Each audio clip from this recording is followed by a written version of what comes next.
Hey, today's practice is a 10-minute stretch for cyclists.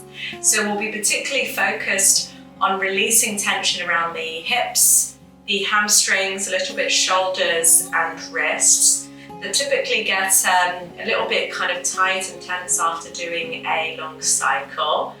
As someone who just started road biking last year and lives in the Netherlands, so a great country for biking, I'm really excited kind of to share this with you. I've certainly found it pretty useful as a beginner cyclist. So hopefully, this yoga sequence will be great for you too. So we're going to begin coming to lie down on the back.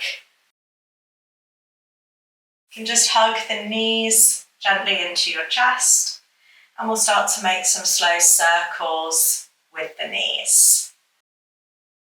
You can either have your hands resting on the knees, or you could have the palms on the ground and then just making these circles with the knees, maybe using a little bit more strength then through the core. And then doing a few circles the opposite direction.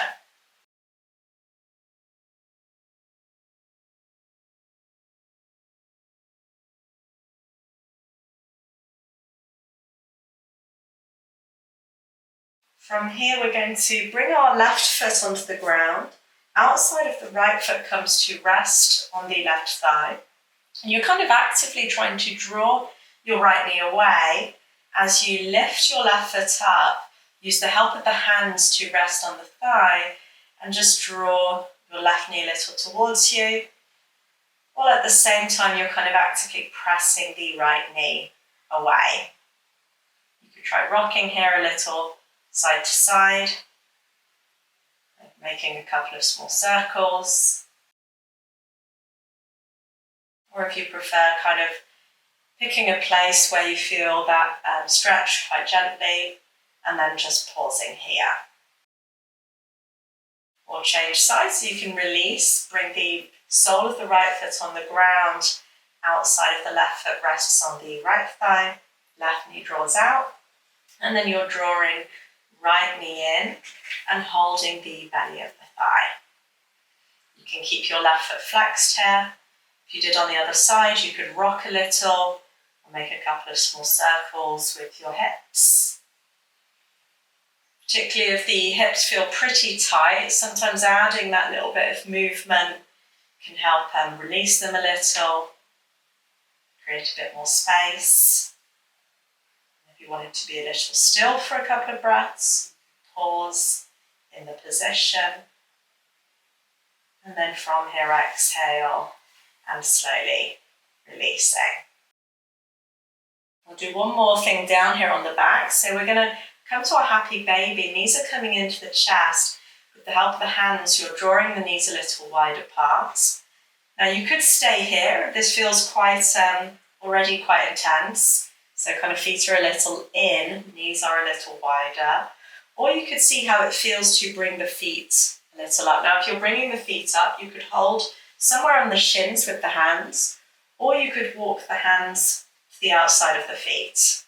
Now if this is quite tight with the heels above the knees here, you could have the feet a little more in, and over time you might work a little bit on bringing the feet out to the side.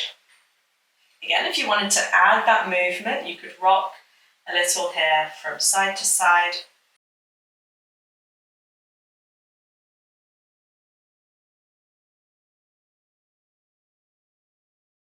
And then maybe pausing for another breath in the pose.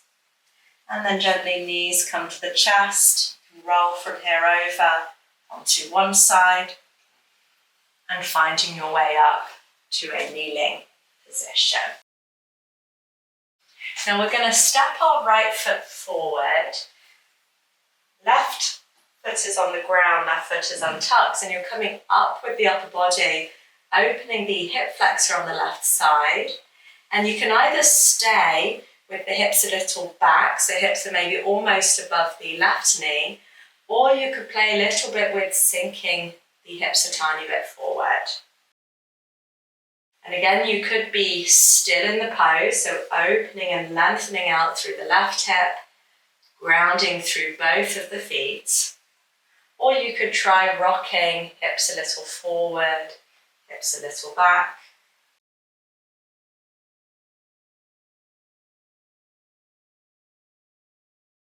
So you might also find the amount of time that you wait after cycling to stretching. You might want to take a slightly different approach. So personally, if I'm doing some yoga right after cycling, I might prefer being a little bit more static and still, also because I'm kind of tired. But if you're doing this maybe several hours afterwards or even the next day when you're a bit tighter and you've had a bit of time to rest, then a little bit dynamic movement might feel nicer. So just something to explore. Now we're going to stay with that right foot forward. We're dropping the fingertips down. If this was difficult to reach the ground here, you could find some sort of support. So maybe blocks would be nice under the hands here. And then you're shifting the hips back and you might be lifting your right toe up. If this is intense with the leg completely straight, you could have a little bend in the knee. Other option could be to lift a little up. So this can be nice. It might ease a little bit the stretch here. So up to you here. If you come down, you might find that stretch becomes a little bit more intense. And then we're going to slowly release and change sides. So right knee comes back, left foot comes forward. Sole of the left foot is heavy, top of the right foot is heavy. Hands come to the hips here. So we're trying to open and lengthen the right hip flexor at the front of the hip here. Lengthening upwards through the spine. If you added movement, you could rock a little forward and back here. Or absolutely fine if you want to be still in your stretch.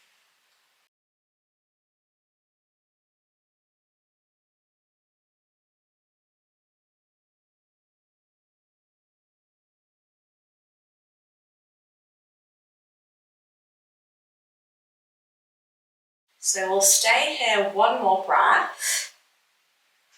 And then we're going to drop the hands down. We're coming to stretch the left leg now. So coming to our half split. So if it's comfortable, you can extend the left leg. You might begin up on the fingertips, on support, or even just holding the leg here. If you needed, you could slightly bend the left knee.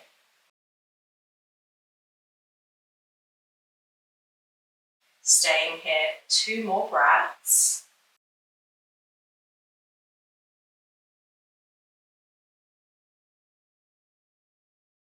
And then we're slowly going to exhale, release. So you can come back to the hands and knees and transitioning up to our downward dog.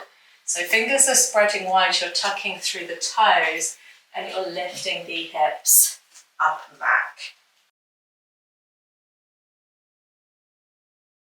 Now if you feel a little tighter, by all means lift the heels, maybe bend the knees deeply so you can still allow the spine to be long and hips to stay high. And then you could alternate, maybe bend one leg a little deeper, sink the opposite heel down, so you're stretching the back of one leg a little more. And then you can bend that leg deeply, extend the opposite leg, and just doing this a few times from side to side. And then from here, we're going to walk our hands all the way back towards the feet. So feet are about hip distance apart here. Hands can be in front. You can hold the opposite elbows and relax the head down. Now, if the hamstrings feel super tight, which they may well do if you've been doing a long cycle, you can maybe bend both of the knees a little. Or again, you could try bending one leg a little deeper, straightening the opposite leg.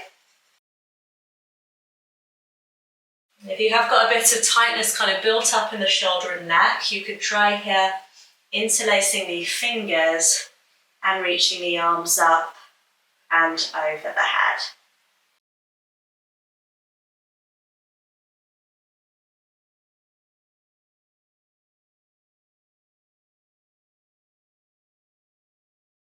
then from here you can slowly release the arms.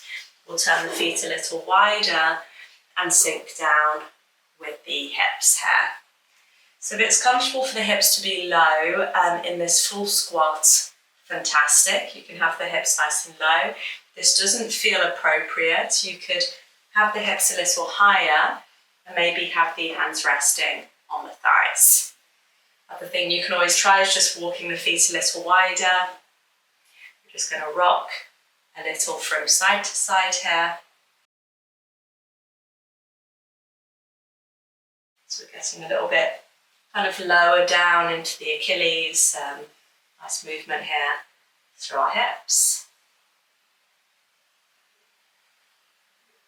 And then you can slowly release, having the feet in front, hands behind. And we're just going to rock the knees from side to side here.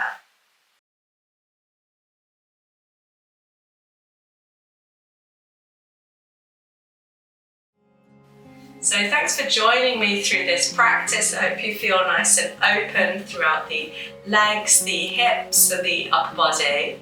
Do let me know in the comments how you're feeling after the practice.